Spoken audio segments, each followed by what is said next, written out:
Ayan po mga kabida, isang magandang oras sa lahat at welcome po sa aking channel. Ito po. Nag-react na po ito hong si Speaker Martin Romualdez po mga kabida, dito ho sa ginawang pag-archive po mga kabida ng Senado sa articles of impeachment.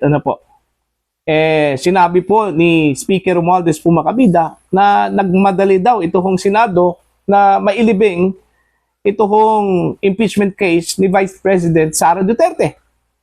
Kung tutuusin po makabida, yung kanila hong paghanda po makabida para ho may proseso ito hong articles of impeachment, umabot po ng halos 2 buwan po ito mga kabida.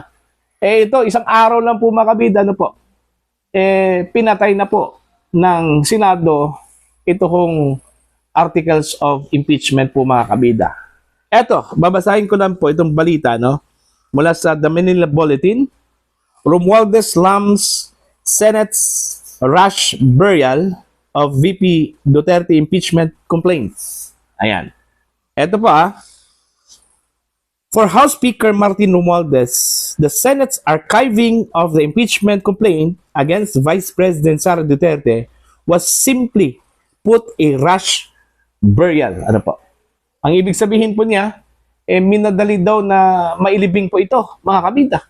Na hindi lamang po inantay po mga kabida, ito hong sagot po ng Korte Suprema doon po sa kanila hong motion for reconsideration. Alright? Alam naman po daw ng Senado po mga kabida na meron pa pong motion for reconsideration ito pong Kamara de Representantes at hindi pa po pinal ito hong naging desisyon po mga kabida ng Korte Suprema laban ho dito sa articles of impeachment po, mga kabida. Eto, tuloy po tayo. Let's be clear. Sabi po ni Romualdez, the filing of the complaint was not rush. What was rush, remarkably, was its burial, Romualdez said in a statement Thursday, August 7. On Wednesday night, the Senate upheld the motion to archive the House-initiated impeachment draft via nominal vote result of 19-4-1, yes, no, abstain. The movant, Senator Rodante Marcoleta, had originally wanted to dismiss the complaint outright, but it was amended in order to fit the Senate plenary rules. But Romualdez, like his House colleagues, seems to believe archive is synonymous with kill in this particular case.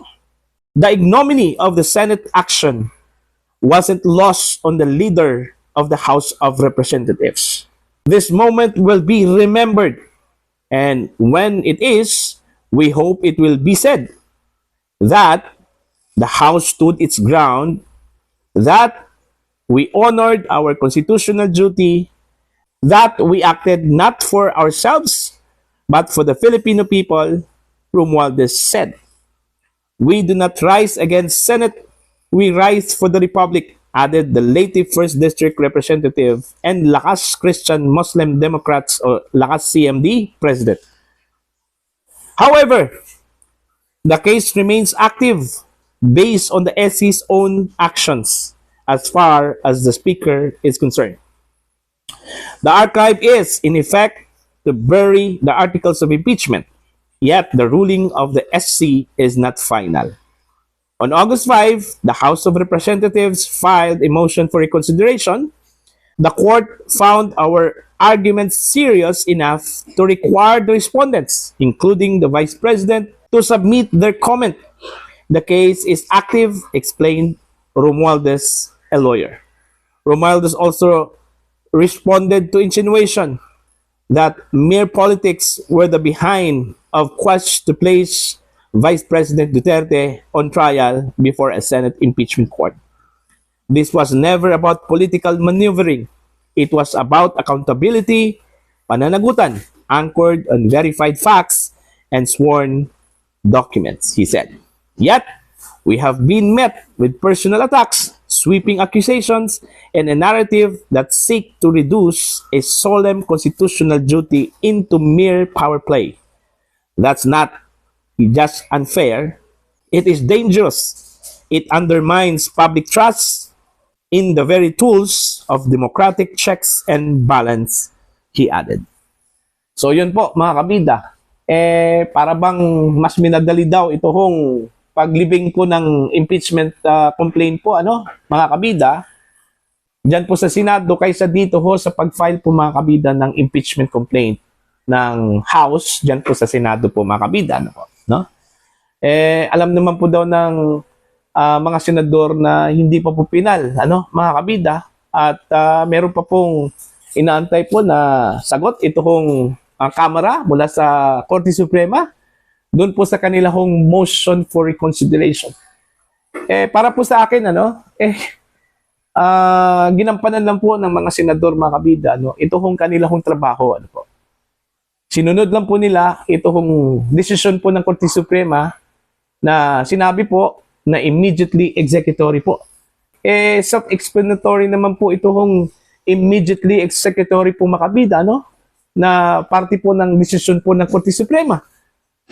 Paano po natin i-interpret po yan? Pag sinabi bang immediately executory, kailangan pong i-delay po natin? Antayin po natin yung final decision po ng SC, sana hindi na lang po nilagay po ng Korte Suprema po makabida. Ito hong immediately executory. Ang immediately, hindi naman po synonymous mga kabida doon po sa delay. Okay? Kabaliktaran po yun, mga kabida. Kagaya ho sa ginawa po ng House of Representatives, dito ho sa pag-file po ng articles of impeachment po mga kabida sa Senado. Ano bang ginawa po ng House? Kung susundan po natin mga kabida yung naging desisyon po ng Korte Suprema, okay, dinelay po nila ito hong pag-file po ng impeachment complaints dyan po sa Senado after 2 months pa po. Okay? Hindi po nila inaksyonan ang impeachment complaint na isinampa po makabida noong Disyembre. Alright? Diyan po sa House of Representatives. Kasi keso ang kanila hong argument po makabida, inaantay pa daw nila ito hong pang-apat na impeachment complaint. Diba? Sino mang nag-delay ho sa prosesong ito, diba? Ito hong House of Representatives. Tapos nabigla na lang po ang lahat po makabida noong Pebrero po may panibagong impeachment complaint ang isinampa po. At ito po ang ginawa po makabida para ho isampa sa Senado bilang articles of impeachment po mga kabida. Diba? Hindi ho pagmamadali yung ginawang pag-archive. Sa totoo lang po mga kabida, ginampanan lang po ng Senado yung utos po ng Korte Suprema na immediately executory. Saan ka po makakakita po mga kabida na immediately executory na pwede hong gawin po ng Senado kung kailan ho maglabas po ng desisyon ang SC? Alam naman po natin na matagal ho maglabas po ng desisyon ito pong Korte Suprema po mga kabida. So ano po yung essence doon ho sa immediately executory? Kung i-delay po mga kabida, yung action po ng Senado. Yan ang hindi po maiintindihan po mga kabida ng mga kontra dito ho sa pag-archive po mga kabida sa impeachment complaints dyan po sa Senado po. Kasi para bang kumbaga yung kanila hong paningin po mga kabida ay puro straight na lang. Hindi po pwede na tumingin po sila sa kabilang side, tapos dito sa kabilang side naman, kailangan strict lang po. Yun din yung mindset po ng mga kumontra po dito sa desisyon po ng Korte Suprema. Hindi po nila tiningnan na on the other hand pala, na tama yung ginawa po ng Senado. They are just following what the Supreme Court had said. Na immediately executory po, mga kabida. Tsaka kung magaling ka po mag-interpret po ng katagang immediately executory, mga kabida. Alam nyo kung ano yung synonymous po dyan? Wala na pong pag-asa po mga kabida, ang motion for reconsideration. Kasi kung meron pa pong pag-asa itong motion for reconsideration, sana hindi po nilagay po mga kabida ng Korte Suprema dun ho sa kanila hong desisyon declaring the articles of impeachment against the Vice President, mga kabida, na immediately executory. Saan ka po makakakita po na maglagay ka po ng immediately executory tapos after several weeks, baguhin mo yung naunang desisyon, ano? Okay? Baliktarin mo yon. So, paano na po?